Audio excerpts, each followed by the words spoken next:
وَقُلْ جَهَالَكْ وَذَاقَ الْبَاطِلِ إِنَّ الْبَاطِلَ كَانَ زَهُوقًا. When truth is hurled against falsehood, falsehood perishes. And falsehood, it's by its nature bound to perish. Eid al-Adha or Yawm al-Nahar. That is the day of sacrifice. The Eid of sacrifice or the day of sacrifice. And we know that Allah subhanahu wa ta'ala had asked Prophet Ibrahim that what do you love the most in this world? But naturally after Allah subhanahu wa ta'ala, he said, my son, Ismail alayhi salam. And Allah subhanahu wa ta'ala tests Ibrahim alayhi salam that can you sacrifice him for me? And Ibrahim alayhi salam goes and tells his son Ismail alayhi salam, and he said, don't worry father, you will find me steadfast. And on the instruction of Allah subhanahu wa ta'ala, when he's about to sacrifice his son, Allah subhanahu wa ta'ala replaces it with a sacrificial animal. And this is what we remember every year in Eid al-Adha, that we should be able to sacrifice anything in this world for the sake of Allah subhanahu wa ta'ala. And during Yawm al-Nahar, day of sacrifice, and Eid al-Adha, the day of sacrifice, if we have the means, we sacrifice an animal. For one person it is a goat, or if you want to do a big animal like a cow or a camel, it can be for 7 people.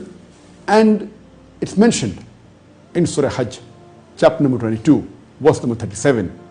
It is not their meat or blood that reaches Allah subhanahu wa ta'ala, but it is a piety which reaches Allah subhanahu wa ta'ala. So we don't sacrifice so that the blood and the meat reaches to Allah subhanahu wa ta'ala, but we do it for our taqwa. Our piety should reach Allah subhanahu wa ta'ala. And what do we do with the sacrifice? When we sacrifice the animal, we distribute it amongst the poor people, amongst the friends, amongst the relatives, and keep some for ourselves. Normally it is recommended that minimum 1/3 should be given to the poor people, 1/3 to the family and friends, and the maximum you can keep yourself is 1/3. This is the practice. Let me tell you the salient features that should be done on Eid al-Adha or Yawm al-Nahar. Number 1, that have a bath early in the morning. Number 2, put perfume on yourself. It's a sunnah. Number 3 is that wear the best of your clothes. Number 4, say the takbirat. Number 5, preferable, do not eat anything before the Eid prayer. Number 6, go to pray early. Number 7, that it is recommended that all the women, including the children, including the menstruating women, should go for the Eid Salah, even if they don't have to offer Salah or they don't have to go to the Musalla. And when you come back from Eid prayer, see to it that you take another route, not the same route in which you went for the Eid Salah. And preferable to pay Eid Salah in a Musalla, in an open ground, which is called as Eidgah. Now what is the reason that our beloved Prophet ﷺ recommended that all the women and the children, including the menstruating women, should go for the Eid Salah, even if they don't have to offer Salah, even if they don't have to go and pray? What is the reason? Why did the Prophet said that you go from one route and when you come back take the other route? Why did he say that pray in a large place Eidgah? For all this we come to know that the reason is so that it boosts the morale of the Muslims. Normally we Muslims offer 5 times Salah congregation in the mosque. Once a week in Jummah we have a bigger congregation. We pray in the Jummah mosque. The congregation is multiple times bigger than what congregation we have during the 5 times Salah. And twice in the year, during the Eidain, the Eid al-Fitr and Eid al-Adha, the Prophet recommended that you pray in an open ground known as the Eidgah. Why? So that a larger number can gather. Imagine if you're living in a village and during the Eid Salah you come to know there are 30,000 Muslims, there are 40,000 Muslims. The morale of the Muslims is boosted.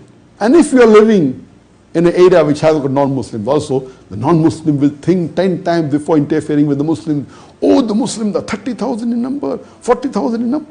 Imagine if you're living in a big city and if you pray in one Eidgah in which 100,000 gather or a few 100,000 gather. Imagine the scenario.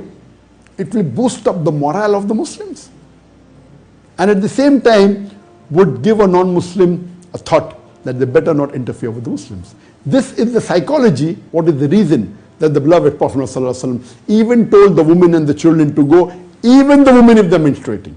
When you go through one way, come through the other way, not the same way. Why? So that the other people in the other locality of that village of that town or that city know, the Muslims are going in large numbers. If you go through route A, come back through route B. So that the people of route A also come to know, the people of route B also come to know that Muslims are in large number. The next important point, when you come back, if you have the means, you sacrifice an animal, if Allah has given you the means. Later on, you go and meet your family friends. It's the day of celebration. And when you meet, the greeting is, تَقَبَّلَ اللَّهُ مِنَّا وَمِنْكُمْ. May Allah subhanahu wa ta'ala accept the good deeds from us and from you.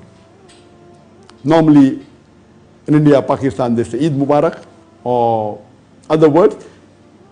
The sunnah is to wish, تَقَبَّلَ اللَّهُ مِنَّا وَمِنْكُمْ. Oh Allah, accept the good deeds from us and from you. You can say Eid Mubarak. It is mubah. But the right thing is as the Prophet and the Sahabas wished each other. And the day of Eid, this should be a day of celebration. Be happy, be cheerful. Let me tell you the important points of the Eid Salah before I end this talk. There are 14 important points of Eid Salah. Number one, the Eid Salah is fard for every Muslim who is an adult and who's sane, male or female. Number two, it is offered between the time after the Fajr Salah and before the Dhuhr Salah, but the earlier you offer, the better it is.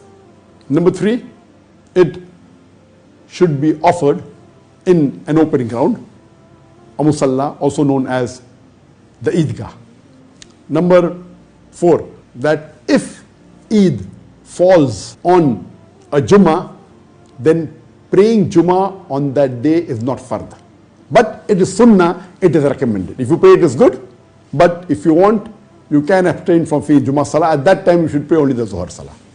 Next point, number 5, is that there is no adhan or no aqama before the Eid Salah. Number 6, there is no sunnah before the Eid Salah or after the Eid Salah. Number 7, the Eid Salah is of 2 rakah. Number 8, there are 6 extra takbirat in the first rakat before Surah Fatiha besides the takbirat ihram. Along with that, there are total 7 takbirat in the first rakat before Surah Fatiha.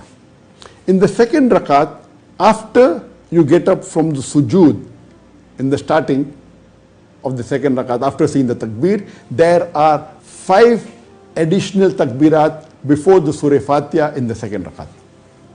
9th point is that it is sunnah to recite Surah Ala in the first rakat and Surah Ghashiyah in the second rakat. The 10th point is, it is also a sunnah, you can recite Surah Qaf in the first rakat and Surah Qamar in the second rakat. The 12th is that after the Eid Salah, there is a khutbah. The 13th point is, it is recommended that you hear the khutbah of the Imam after the Salah. But it is not a fard, it is highly recommended. And the 14th point is, when you go for Salah from one route, see to it while coming back, you take the other route.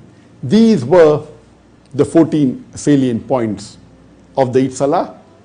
And I've covered in brief, in as short a time as possible, the importance of the first 10 days of Dhul Hijjah.